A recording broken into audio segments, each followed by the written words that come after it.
네, 자, 첫 번째 코너는 알파 플러스로 시작해 보도록 하죠. 시장에 성공적인 투자를 만드는 작은 차이를 찾아보는 시간이죠. 오늘은 메리츠증권 영업부 금융센터의 이기택 이사와 함께하도록 하겠습니다. 이사님 안녕하세요. 네, 안녕하세요. 네, 네, 반갑습니다. 네, 오늘 시장의 변동성이 정말 어마어마합니다. 장 초반 그래도 좀 낙폭을 딛고 좀 낙폭을 음, 줄이나 싶었는데 오후장 들어서면서부터도 낙폭이 확대되는 분위기거든요. 네. 지금은 그래도 약간은 또 하락이 멈춘 상태이긴 한 것 같은데 오늘 시장 상황 어떻게 보고 계세요?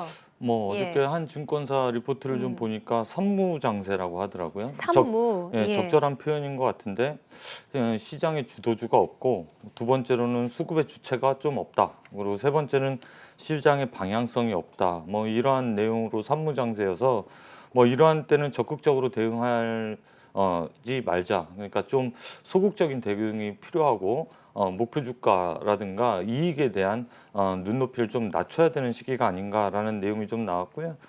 그래서 이제 지금 같은 때는 하반기에 어느 쪽이 좀 좋을지에 대한 공부를 하는 시간이 더더욱 절실한 그런 시기가 아닌가 그렇게 보여집니다. 그래서 주식 비중을 적절하게 가져가야 될 그러해야 할 시기가 아닌가 그렇게 말씀을 드릴 수가 있겠습니다. 네.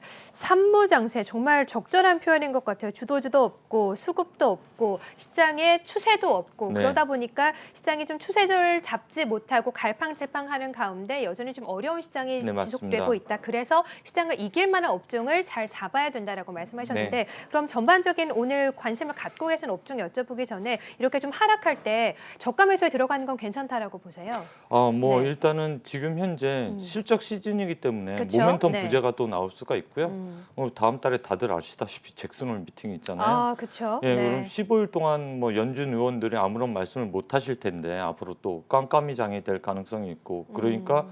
실적에 대한 모멘텀은 지나가는데 불확실성은 좀 확대되는 그러한 분위기라 선뜻 매수에서는 좀 힘든 구간을 겪을 수가 있으니 네. 방망이를 짧게 잡고 대응을 하시라라는 말씀을 드리고 싶네요. 네, 네. 일단 적극적인 매수보다는 또 8월 잭슨홀 미팅에서 또 테이퍼링 언급 등이 나오면 또 시장에 출렁거림이 있을 수 있기 때문에 일단은 방망이를 좀 짧게 가져가는 전략이 좋겠다라고 하셨어요. 자, 그럼에도 불구하고 최근에 또 관심을 갖고 있는 업종이 있을 것 같은데 어떤 업종을 유망하게 보세요? 예, 네. 하반기에는 이쪽을 좀 봐야 되지 않을까 싶은데요. 5G 관련돼서 통신 5G. 예. 장비주를 좀 말씀을 드릴까 합니다. 그동안 많이도 쉬었고 그렇죠. 그리고 말도 많고 탈도 많았던 업종인데 왜 다시 거들떠 봐야 되나? 그러니까 공부하는 시간을 좀 가져보자. 선뜻 지금 당장 중요한 내용이 아니라 하반기 때 돌아나가는 그림을 좀 보자. 그러니까 뭐 어두움은 좀 지나가고 긴 터널은 좀 지나간다라는 말씀을 좀 드리고 싶은데요. 그도 그럴 것이 이제 5G 통신과 뉴딜 정책과의 연관관계성을 보면 이런 패권을 절대 놓쳐서는 안 되겠죠. 왜냐하면 5G가 도입되는 궁극적인 이유는 인공지능이라든가 빅데이터, 스마트 팩토리, 그리고 자율주행 스마트 시티와 자율주행 관련되기 때문에 이러한 기초적인 신경망인 통신이 깔려 있지 않고서는 절대 불가능한 얘기이기 때문에 앞으로도 5G에 대한 성장성은 사실 의심할 여지는 없는데 그 속도에 대한 속도 조절이 좀 필요했던 구간이다 음. 그렇게 보여집니다. 엊그저께 나왔던 뉴스죠. 다들 아실 내용일 텐데 버라이즌과 에릭슨이 수주를 버라이즌으로부터 했다라는 내용이었고 우리는 삼성전자가 작년에 9월 달 정도에 버라이즌을 통해서 8조 수주를 했었죠. 네. 이제 에릭슨이 9조를 넘는 수주를 했기 때문에 이게 신호탄이 될 가능성이 높다 그렇게 보여지고요. 주가가 왜 부진했냐라고 하면 또 미국의 다른 통신사죠. AT&T에 대한 상반기 수주 기대가 있었어요. 왜냐하면 음. 그때까지만 해도 하웨이를 제재한다 그래서 삼성전자가 치고 나가는 것이 아닌가 다들 그렇죠. 그렇게 생각을 했었는데 네. 거기서 삼성전자가 탈락을 하면서 실망 매물이 나온 것이거든요.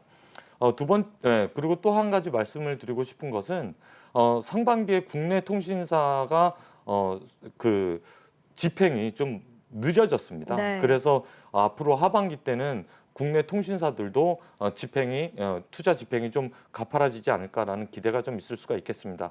장표를 좀 보면서 말씀을 드릴 텐데요. 이게 국내 월간 데이터 트래픽입니다. 이게 코로나 이후서부터 더더욱 가파라졌는데요. 이렇게 많아졌네요. 네. 트래픽이 가파라지고 용량이 커지는 이유는 사실 집콕을 하면서 집에서 넷플릭스라든가 유튜브를 많이 보시잖아요. 그쵸. 그리고 네. 요즘에 데이터를 찾는 30대들이라든가 20대 초반을 보면 파란색 창에서 안 찾고 유튜브에서 찾더라고요. 그게 훨씬 네. 더 편하고 예. 간편하기 때문에 그런데 그런 것처럼 월간 트래픽은 점차적으로 늘어난다 그렇게 볼 수가 있겠고요.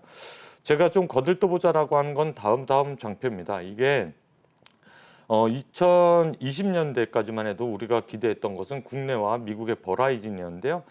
제가 오늘 갖고 나온 장표들은 신한금융투자와 그리고 하나대투에서 나온 리포트 내용을 토대로 한 것인데 내년도를 기대할 수가 있습니다. 하반기서부터 일본, 캐나다 그리고 인도, 캐나다, 일본까지 애드가 되고요. 그 다음에 유럽 지역까지 넘어갑니다. 영국, 프랑스. 그렇게 해서 작년하고 올해보다 내년도가 더 기대감이 많고 상반기 때 꽉 났기 때문에 하반기 때는 기대할 룸이 더 커진다라고 보시면 되겠고 네. 그 다음 장표에서 좀 하나만 더 말씀을 드리면 이게 정부에서 조세특례 제한법을 해서 일부 개정을 해서 빨리 통신사들한테 5G를 설치를 해라.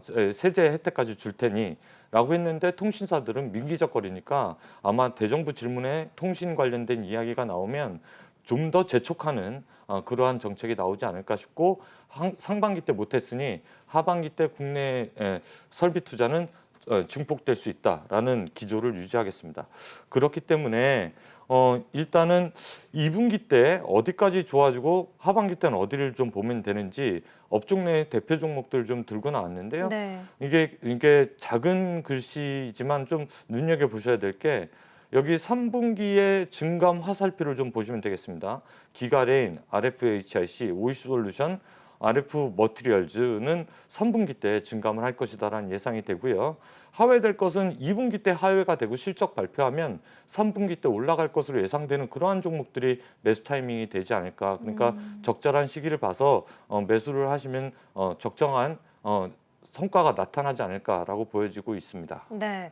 5G가 정말 많은 분들께서 워낙에 저평가되어 있기 때문에 정말 많이 소개를 하셨지만 정말 잘 못 가는 업종군들 중에 하나였잖아요. 여러 가지 악재 요인을 설명해 주셨지만 그중에 가장 큰 요인이 아무래도 코로나로 인한 네. 이 투자 지연 아니었습니까? 맞습니다. 근데 지금 또 델타 변이 바이러스로 경제 봉쇄가 조금 더 연장될 수도 있다는 우려감이 나오는데 이 또한 또 5G 업종에 좀 해가 되진 않을까 어떻게 예. 보세요? 결국에는 백종 아시잖아요. 예, 백신 접종자 네. 백종이랍니다. 말이 아, 빨라졌어요. 예. 백종. 줄여서 그렇게 말하는군요. 예. 네. 백종을 많이 하시기 전차 네. 가파라지시기 때문에 백신 접종자가 그리고 사망자 수도 계속해서 이야기가 그쵸? 나오잖아요. 네. 뭐 나아지지 않겠습니까? 사실 네. 언제까지 이렇게 살 수는 없잖아요. 그렇군요. 다들 그렇게 생각하시는 바람대로 네. 하반기 때는 좀 저희도 이제 백신을 좀 맞고 마스크를 벗고 활동할 수 있었으면 하는 기대 심리대로 하반기 때도 설비 투자가 좀 더 늘어나지 않을까라는 조심스러운 예상을 합니다. 네, 하반기에는 정말 설비 투자가 좀 늘어나서 5G 업종도 다시 좀 날개를 달았으면 좋겠는데 뭐 오늘도 시장 분위기와 함께 대부분의 종목들이 약세를 기록하고 있습니다만 그래도 좀 모아가 보자는 전략이신 것 같아요. 네, 그렇습니다. 어떤 종목을 좀 탑픽으로 보실까요? 예, 오늘 네. 말씀드릴 종목은 음. 이노와이어리스라는 네. 종목입니다. 이제 보시면 아까 말씀드렸던 중요한 내용인데 건물 안에 들어가서 스몰셀들을 설치를 해야 돼요. 네. 그게 스몰셀이라는 게 이제 중계기가 있고 기지국이 있고 중계기가 예. 있고 거기에 인빌딩 장비가 있는데 그 인빌딩 장비들을 스몰셀이라고 합니다. 근데 코로나 때문에 설비 투자가 늦어졌다라는 게 바로 이 스몰셀 부분이기 때문에 하반기 때는 이 스몰셀이 늘어날 것으로 보여지고요. 이게 하나금융투자의 추정치인데 이노와이어리스 스몰셀 매출 전망입니다. 여태까지 20년도까지만 해도 10% 미만이었던 게 올해 본격적으로 50%에서 내년도에는 70%까지 늘어날 것으로 60% 중반까지 늘어날 것으로 보여지기 때문에 본격적으로 연구하고 개발했던 이 스몰셀 장비가 개화되는 건 올해 하반기서부터라고 해서 실적 개선세가 늘어날 것으로 보여지고요.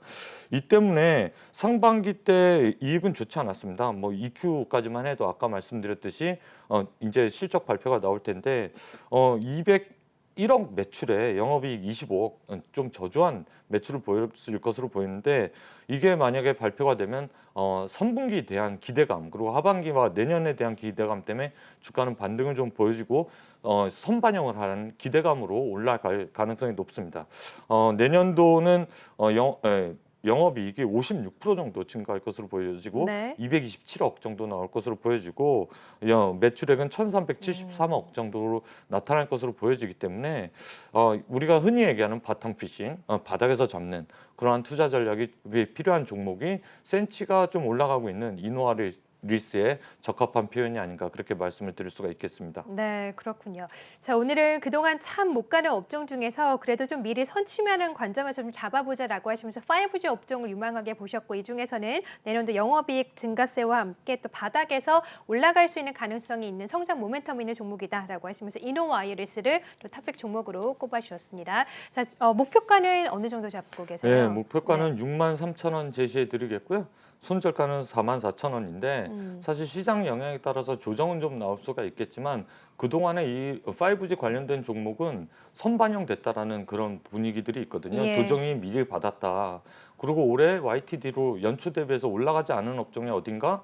그리고 하반기에 좋을 때가 어딘가?